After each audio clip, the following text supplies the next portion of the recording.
नमस्कार। पिछली कक्षा में हम देख रहे थे इंडक्टिव इफेक्ट के आधार पे कार्बोकैटायन का स्थायित्व का निर्धारण हम कर रहे थे कि किस प्रकार से इंडक्टिव इफेक्ट है जो कार्बोकैटायन की स्टेबिलिटी को डिसाइड करता है। आज हम उसी टॉपिक को आगे बढ़ाते हुए कार्ब एनायन के स्थायित्व की व्याख्या इंडक्टिव इफेक्ट के माध्यम से करते हैं। तो हमारा आज का टॉपिक डालिए आज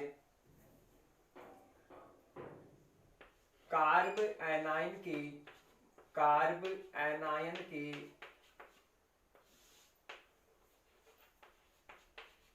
स्थायित्व की व्याख्या।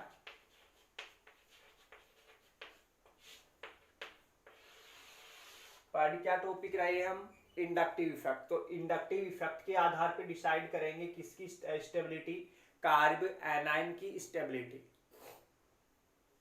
तो देखिए यहाँ पे किस प्रकार से की जाती है इंडक्टिव इफेक्ट के आधार पे कार्ब एनायन की स्टेबिलिटी।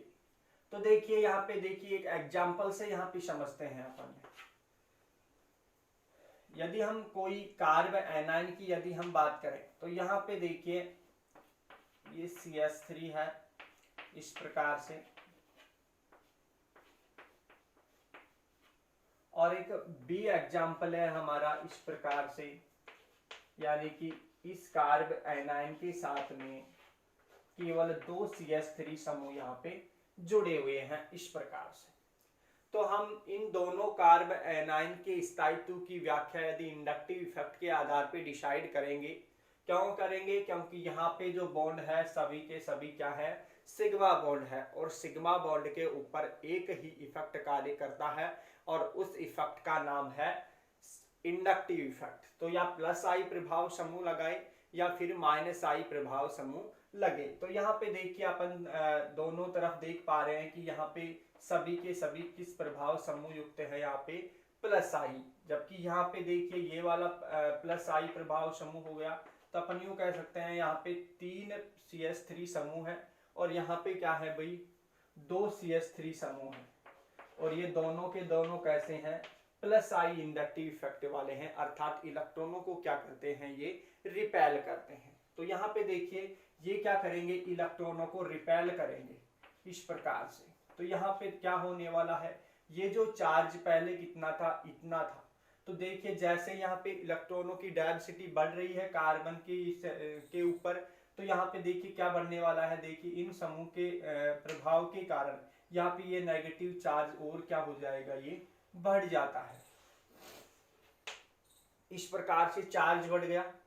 जबकि यहाँ पे मैं बात करूं तो यहाँ भी देखिए दोनों के दोनों समूह क्या है, यहाँ पे प्लस आई है, तो ये भी चार्ज क्या करेंगे, बढ़ाएंगे। लेकिन यहाँ पे देखिए 3 समूह है और वहां पे 2 समूह है, तो ज्यादा स्ट्रेंथ यहाँ पे होगी और यहाँ पे चार्ज इसकी तुलना में क्या होगा, कम होने वाला है। तो सपोज करिए यहाँ पे ये इतना रह जाता है।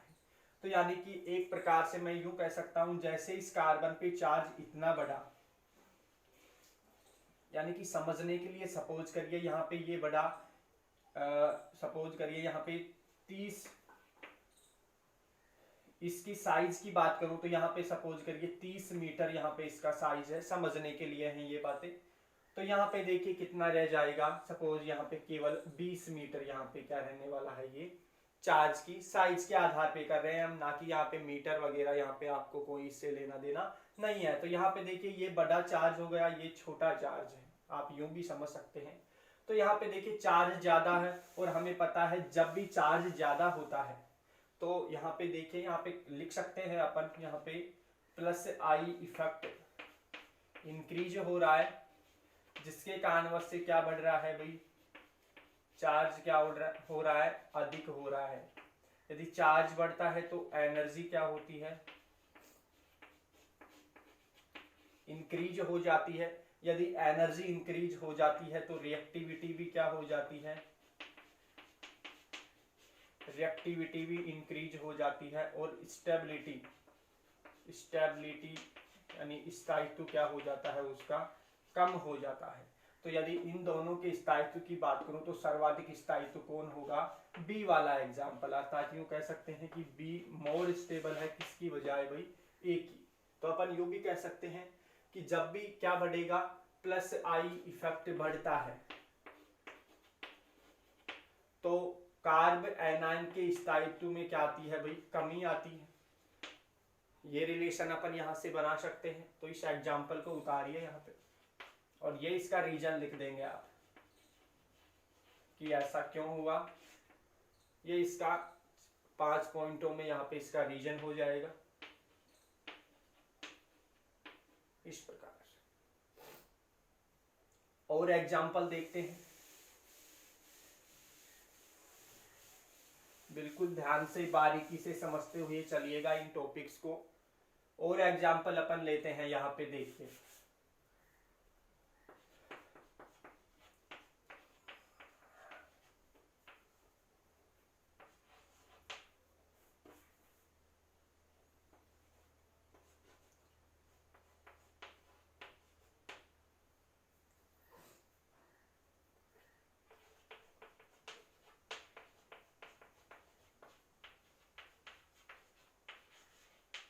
देखिए यहाँ पे ये ए एग्जाम्पल है, ये बी एग्जाम्पल है। इन दोनों में हमारा क्वेश्चन है कि इन दोनों कार्ब एनायन के स्थायित्व की व्याख्या कीजिए। तो अपन किस प्रकार से करेंगे, देखिए सबसे पहले अपने को ये समूह देखना है। यहाँ पे देख रहे होंगे आप NO2 समूह है, और जो NO2 समूह है एक प्रकार से कैसा समूह है, -I प्रभाव समूह होता है। जबकि यहाँ पे मैं बात करूं तो ये कैसा समूह है, +I प्रभाव समूह हो गया। तो यहाँ पे देखिए ये -I है जो इलेक्ट्रॉनों को अपनी ओर क्या करता है, खींचता है, जिसके कारणवश से देखिए ये अपनी ओर खींच रहा है, ये वाला समूह है। तो यहाँ पे इसकी वजह से क्या हो रहा है, चार्ज में क्या आ रही है भाई, कमी आ रही है, अर्थात यहाँ पे डिक्रीज हो रहा है चार्ज। यदि चार्ज डिक्रीज हो रहा है तो एनर्जी भी क्या हो रही है, डिक्रीज हो रही है। तो रिएक्टिविटी भी क्या हो रही है, डिक्रीज हो रही है, और स्टेबिलिटी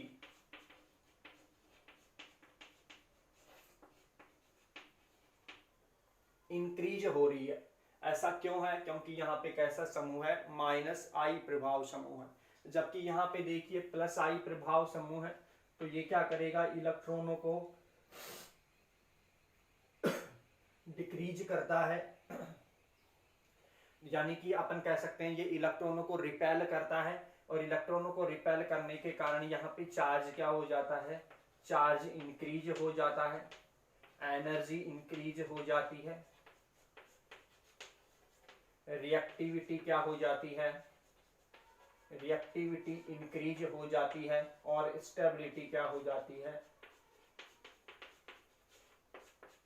डिक्रीज हो जाती है। यदि ए एंड बी में बात करूं तो ये दोनों का रीजन हो गया, यहाँ पे -I इंक्रीज हो रहा है, और यहाँ पे कौन सा प्रभाव इंक्रीज हो रहा है, +I प्रभाव इंक्रीज हो रहा है। तो ऐसी स्थिति में -I जितना ज्यादा होगा स्टेबिलिटी उतनी ही क्या रहने वाली है, ज्यादा रहने वाली। तो ए एंड बी की तुलना में ए का स्टेबिलिटी ज्यादा हो गई ए की।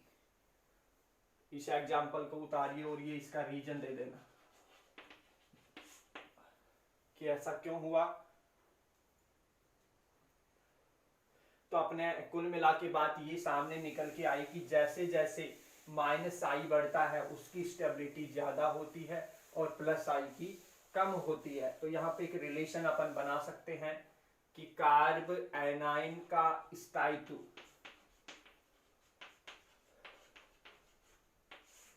डायरेक्ट प्रोपोर्शनल होता है किसके भाई, -I के, और यहाँ पे एंड +I के क्या होता है, इनडायरेक्ट प्रोपोर्शनल होता है। यानी कि अपन यूं कह सकते हैं जैसे जैसे -I प्रभाव समूह का स्ट्रेंथ ज्यादा लगेगी तो वैसे वैसे कार्ब एनायन का स्थायित्व क्या होगा, इंक्रीज होगा। यदि यहाँ पे क्या होगा, +I यदि यहाँ पे बढ़ता है तो कार्ब एनायन की जो स्टेबिलिटी है वो क्या हो जाती है, डिक्रीज हो जाती है। तो इन पॉइंटों को आप उतार लीजिएगा।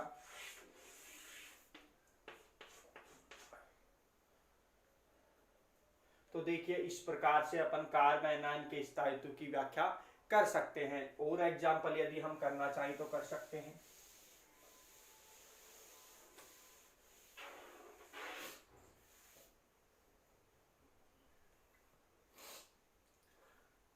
एक एग्जाम्पल और देख लेते हैं अपन।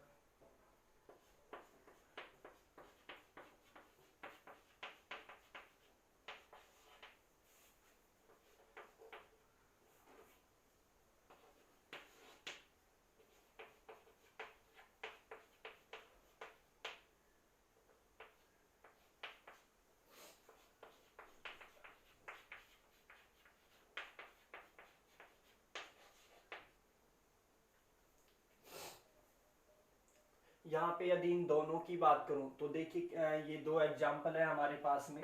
अपन ये देखते हैं कि किस कार्ब एनायन का स्थायित्व सर्वाधिक है। यदि हमें पता हो तो हमने पिछली कक्षा में भी देखा था कि किस प्रकार से जो हमारे पास जो बनी हुई स्पीशीज कार्ब एनायनिक स्पीशीज है, ये इसका स्थायित्व की व्याख्या हम किस प्रकार से कर सकते हैं। तो यहाँ पे देखिए आप, हमें पता है इंडक्टिव इफेक्ट है जो किसके ऊपर डिपेंड करता है, डिस्टेंस के ऊपर भी डिपेंड करता है कि जैसे जैसे डिस्टेंस बढ़ती जाती है वैसे वैसे क्या होता जाता है, उसका स्थायित्व कम होता जाता है या उसका स्ट्रेंथ क्या होता जाता है, कम होता जाता है। यानी कि इंडक्टिव इफेक्ट इनडायरेक्ट प्रोपोर्शनल होती है डिस्टेंस के, जैसे जैसे डी बढ़ता है वैसे इंडक्टिव इफेक्ट की स्ट्रेंथ क्या हो जाती है, कम हो जाती है। तो यहाँ पे आप देख पा रहे होंगे दोनों के दोनों कैसे हैं, -I प्रभाव समूह यहाँ भी कैसा लगा हुआ है, -I प्रभाव समूह लगा हुआ है, अर्थात इलेक्ट्रॉनों को खींच रहा है।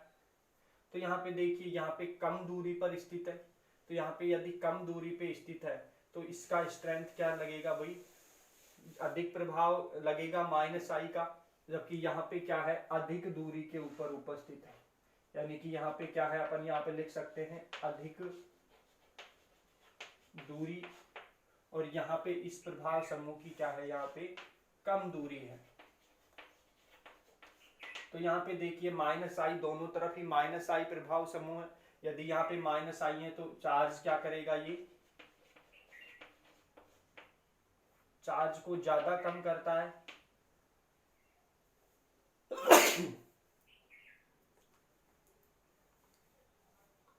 सॉरी, आज कुछ तबीयत ज्यादा खराब है। तो चार्ज क्या करेगा, यहाँ पे कम करता है। यहाँ पे क्यों, क्योंकि ये कम दूरी पर स्थित है, ज्यादा स्ट्रेंथ से अपने यहाँ पे चार्ज को कम करेगा, इलेक्ट्रॉनों को अपनी तरफ खींचता है। तो चार्ज कम होगा तो यहाँ पे क्या कम होगा, एनर्जी क्या होती है भाई, कम हो जाती है। रिएक्टिविटी भी क्या हो जाती है, डिक्रीज हो जाती है, एंड स्टेबिलिटी इंक्रीज हो जाती है। जबकि यहाँ पे क्या है, ये अधिक दूरी पे है, और यदि अधिक दूरी पे है तो स्ट्रेंथ क्या लगती है, इंडक्टिव इफेक्ट की कम लग पाती है। तो अपन यूं कह सकते हैं कि किसका स्थायित्व ज्यादा है, ए का ज्यादा है किसकी तुलना में, बी का। तो इस प्रकार से हम कार्ब एनायन के स्थायित्व की व्याख्या कर सकते हैं। आज के लिए इतना ही, धन्यवाद।